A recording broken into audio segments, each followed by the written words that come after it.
Hola, ¿qué tal compañeros? Mi nombre es Adonis Rodríguez, estudiante de la Facultad de Derecho y Ciencias Políticas de la Universidad Autónoma de Chiriquí. En este día me corresponde hacerles la ponencia acerca de el derecho penal, específicamente de nuestro Código Penal, el libro segundo, que trata acerca de los delitos.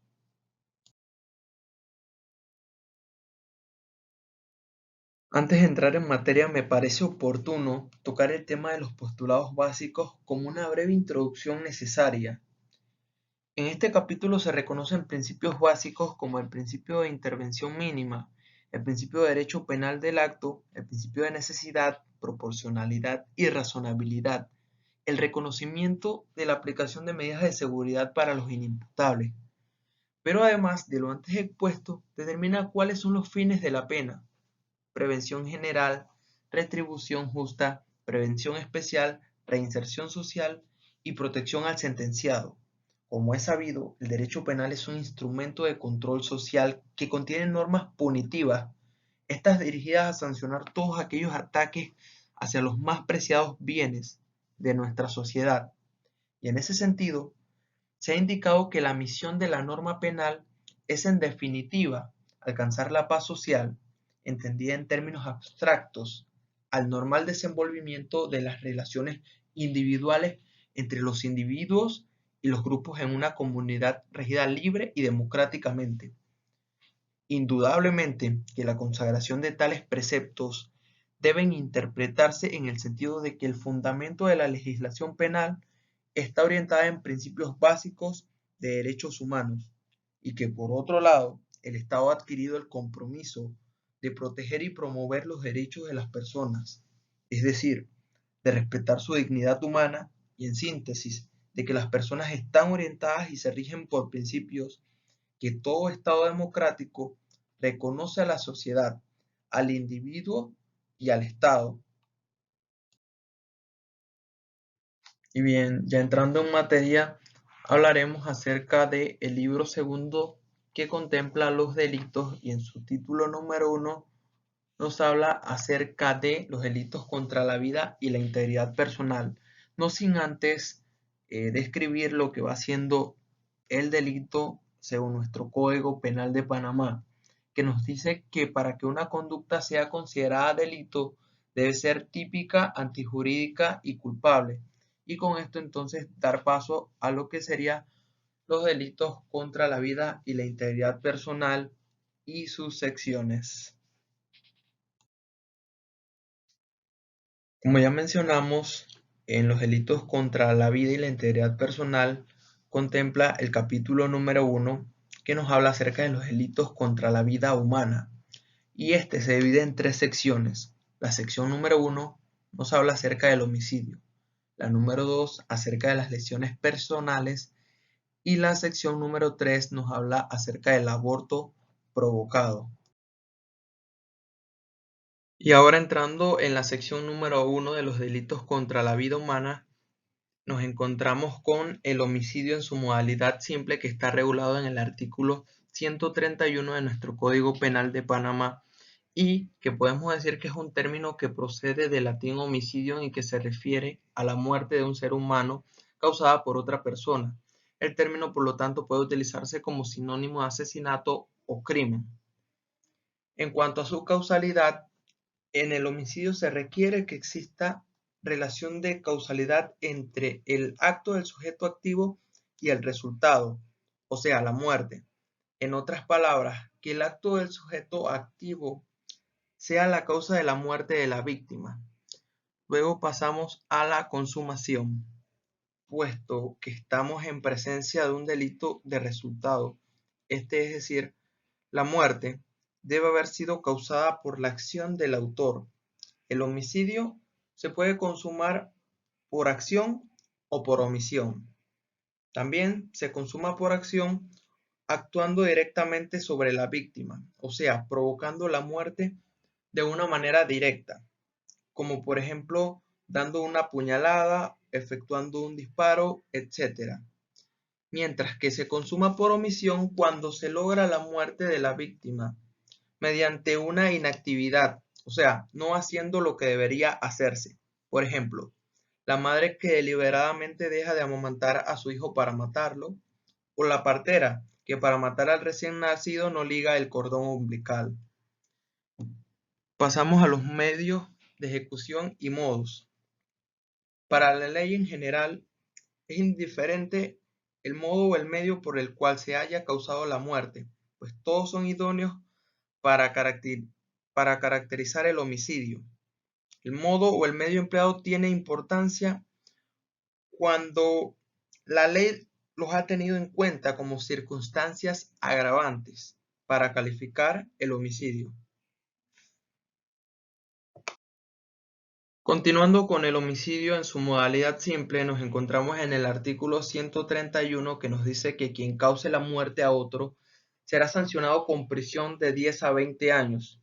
En este caso, el verbo rector sería cause la muerte o matar, el objeto jurídico, el cadáver o el cuerpo humano. El bien jurídico tutelado en este caso sería la vida y el sujeto cualquiera persona humana que realice dicha conducta. Al hablar del delito de homicidio nos encontramos con el hecho punible de mayor gravedad, esto por el bien jurídico que protege, sin el que no tuviese razón de ser los demás tutelas. Trae consigo sanciones de prisión hasta por 30 años de reclusión, y los cuales se encuentran integrados los artículos en mención por los delitos de homicidio en su modalidad simple y agravada, femicidio, homicidio culposo e inducción al suicidio. Es relevante manifestar que en consecuencia de la importancia del bien jurídico que se tutela para el delito de homicidio, la métrica penal que lo regula es la más elevada que se aprecia en todo nuestro sistema jurídico. Al igual existen circunstancias que agravan la comisión ilícita y es en donde se entra a valorar que no solo representa el resultado de la acción determinada a causar la muerte, sino que pueden influir una serie de condiciones que tornarán el hecho mayormente reprochable. Estudiaremos las agravantes del homicidio que están contempladas en el artículo 132 de nuestro Código Penal de Panamá, que nos dice que el delito previsto en el artículo anterior será sancionado con pena de 20 a 30 años de prisión cuando se ejecute. En el primer término, se considera que el homicidio es agravado si se presenta como consecuencia de un acto realizado por una persona que sea pariente cercano. Este lo puede ser el padre, la madre o un hijo del sujeto pasivo. También menciona que será agravado si el hecho punible es realizado por el tutor, aun cuando éste no lo sea legalmente. El segundo numeral que podemos observar en nuestra diapositiva lo marcamos como derogado.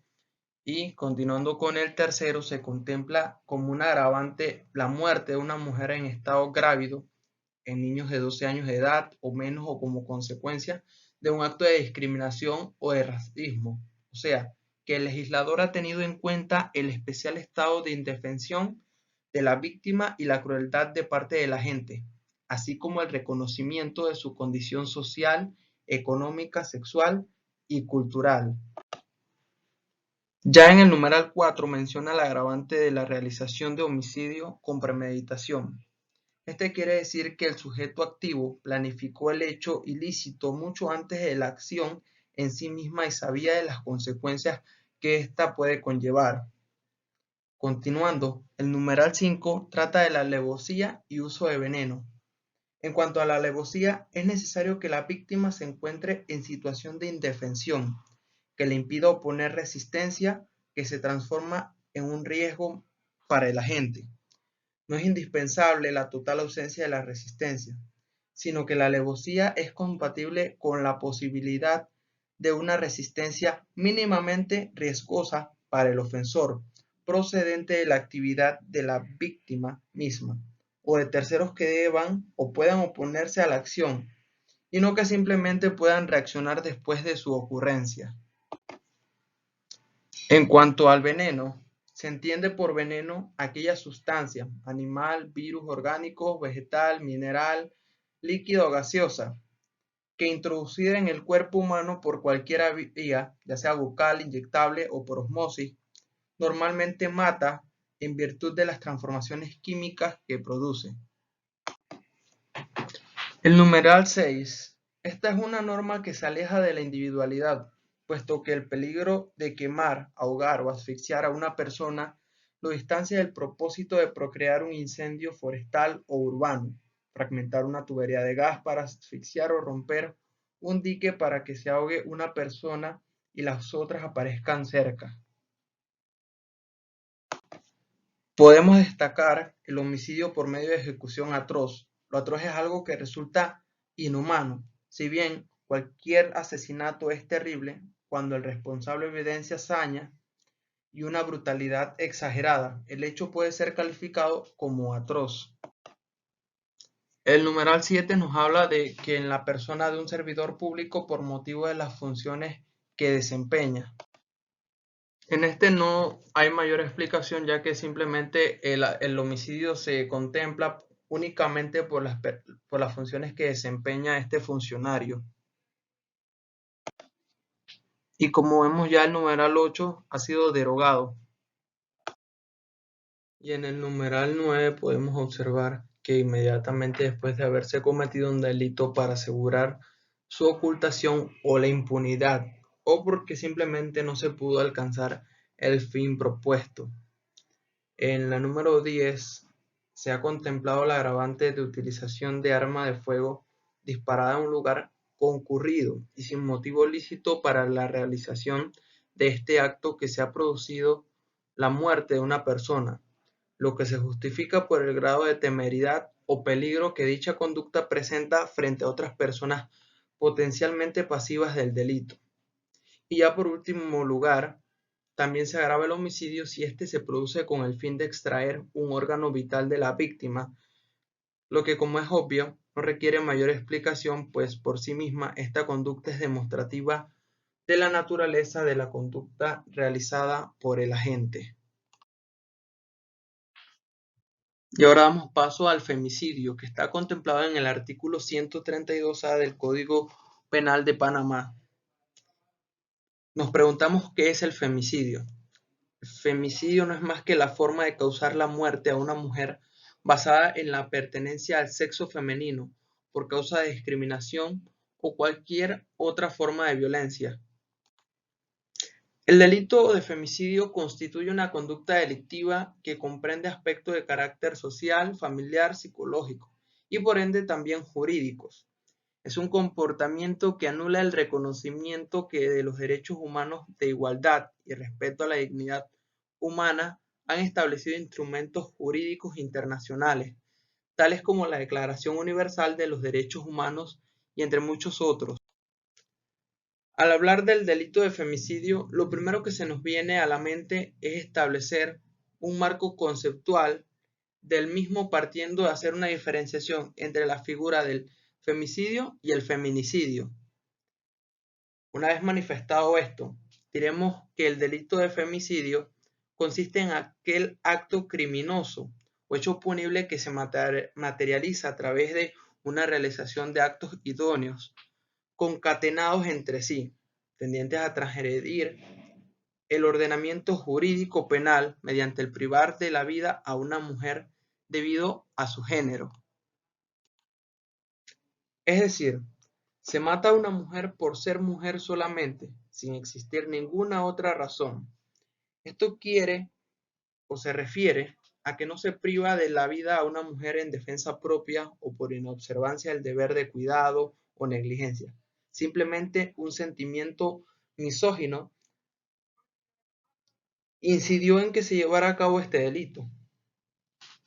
Por otra parte, el feminicidio no constituye per se una figura delictiva, ya que el mismo consiste en el conjunto de acciones promovidas por instituciones públicas, es decir, el Estado, instituciones privadas que al promover el estado de indefensión y dejar a la mujer carente de mecanismos jurídicos legales de protección de sus derechos humanos, hacen que ésta se constituya en una víctima del delito de femicidio.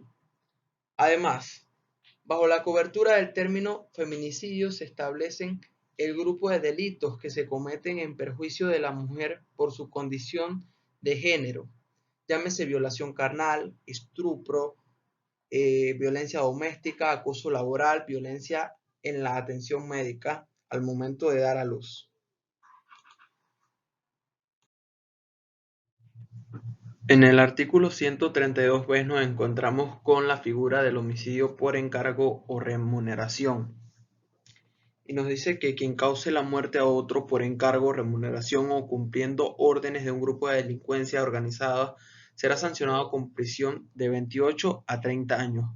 La misma pena se aplicará a quien o quienes encarguen la muerte a los miembros de la organización que colaboren con este propósito y a cualquier otra persona que colabore.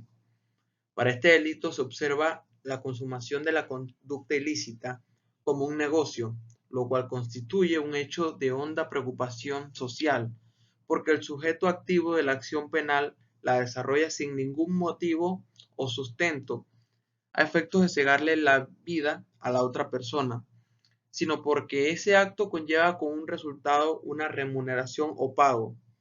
En este aspecto, la norma no discrimina que se haya dado la retribución o solo se haya permitido, ni la cantidad que se le haya pactado. Igual sentido cobra la realización del homicidio cuando se ejecute por órdenes de una organización criminal. Ello es así, ya que el acto criminoso sería ejecutable en aras de complacer los desmanes de las actuaciones de las agrupaciones antisociales. Es un caso de codelincuencia o participación necesaria. Al menos dos personas deben influir o confluir para la existencia del tipo agravado. Un mandante o inductor que entrega el precio o hace la promesa a cambio del homicidio. Y un mandatario, es decir, el autor o ejecutor, que este es el asesino propiamente dicho, quien realiza la conducta punible, es decir, matar, teniendo por fin una retribución del precio o la obtención de la promesa ofrecidas por el primero.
Continuando con el artículo anterior, vamos a dar lugar a las cuatro circunstancias en que la pena puede ser aumentada.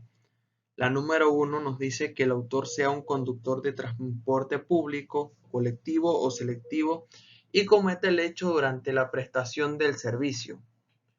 La culpa especialmente es negligencia, impericia o ignorancia, pero ahora la norma penal imprime un grado de responsabilidad al conductor de un vehículo comercial de cargar pasajeros sin el siniestro ocurre cuando trabaja. La verdad es que se presume que todos los conductores son capaces de calcular el riesgo al momento de operar un vehículo. Todo esto empieza desde la verificación de las condiciones mecánicas.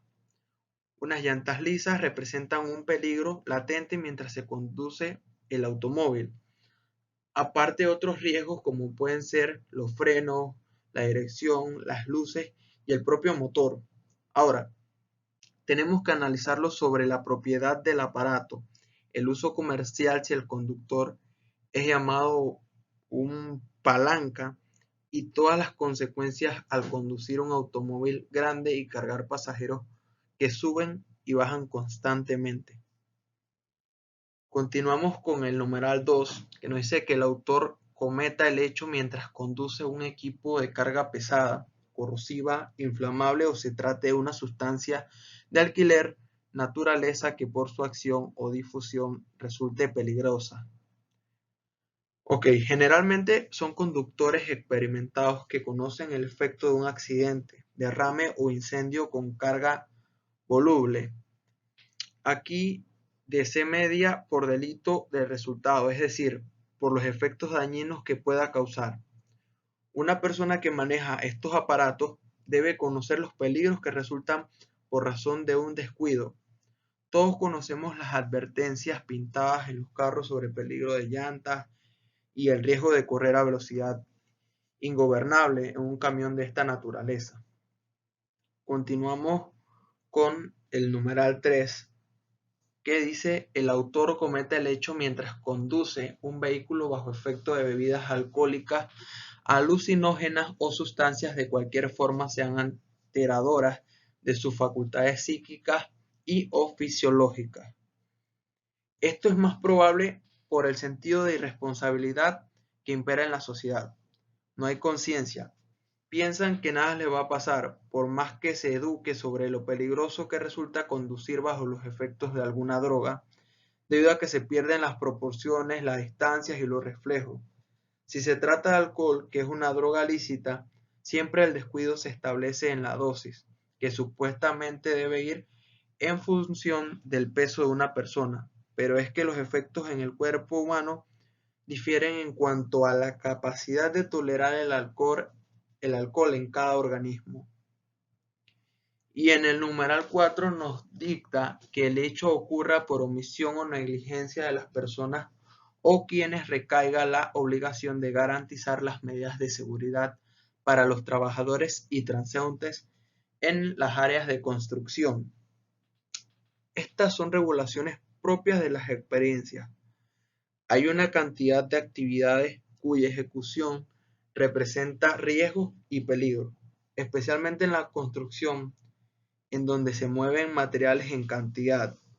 Para todo ello hay reglas que cumplir, y todos sabemos que en muchos casos se descuidan, sin excluir a los operadores que llevan el mayor riesgo. Lo cierto es que exista la llamada omisión impropia, que no es otra cosa que la responsabilidad del superior, con su condición de regente sobre el reto que se expone.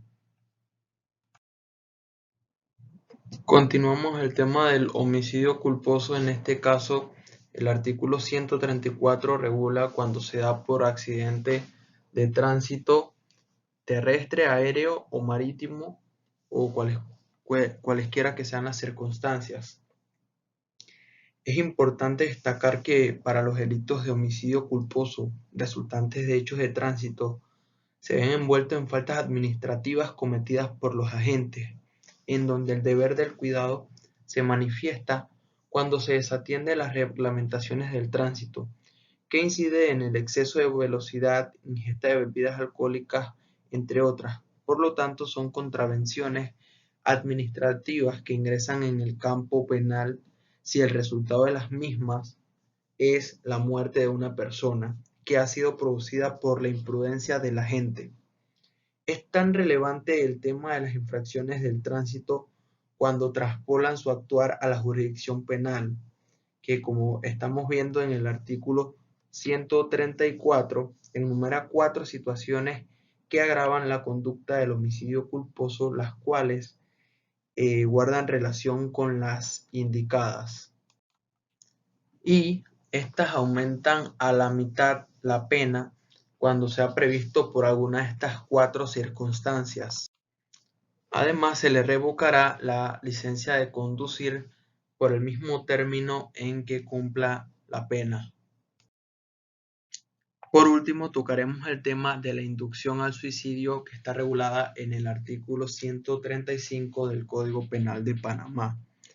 Es importante enmarcar que para la doctrina, la inducción al suicidio se observa como una conducta dolosa en donde la ejecución de la misma se puede proyectar hacia la facilitación del acto, el préstamo del auxilio, el reforzamiento de la idea del suicidio a la persona que la haya concebido o el convencimiento en la realización del hecho. Estas variaciones conductales erigen en el sujeto activo de la acción penal la intención dolosa eminente de que otro ser humano pierda la vida. La inducción exige que se hace nacer en el suicida la voluntad de darse muerte. Como toda inducción, ha de ser directa, eficaz y ejercerse sobre persona determinada. Es una actuación de carácter moral, no material. Y la culpabilidad. Aquí solo cabe el dolo directo. Dentro de las formas de aparición no caben formas de participación, porque lo que se tipifica es ya una forma de participación. Luego tenemos lo que nos dicta el artículo 135, que dice que quien induzca o ayude a otro a suicidarse incurrirá en prisión de 1 a 5 años si el suicidio se cumple. Por otro lado, la pena será de 12 a 15 años de prisión y tratamiento terapéutico multidisciplinario en un centro de salud estatal o particular que cuente con atención especializada cuando se induzca a una mujer al suicidio mediante maltrato. En este último supuesto, lo que busca es proteger el tema de la violencia contra la mujer. No se ejecute directamente la muerte de esta, sino que se instigue al suicidio mediante maltrato. En tal sentido, las personas sujetas al maltrato se ven expuestos a una serie de acciones encaminadas a procurar un daño físico o psíquico en el ser humano, que puede causar un malestar emocional en la víctima, situándola a esta en una condición de vulnerabilidad, inestabilidad, que le permite a quien ejecuta este abuso poder doblegar su voluntad. Muchas gracias por la atención prestada. Cualquier impresión o cualquier inquietud, por favor dejarla en la caja de comentarios.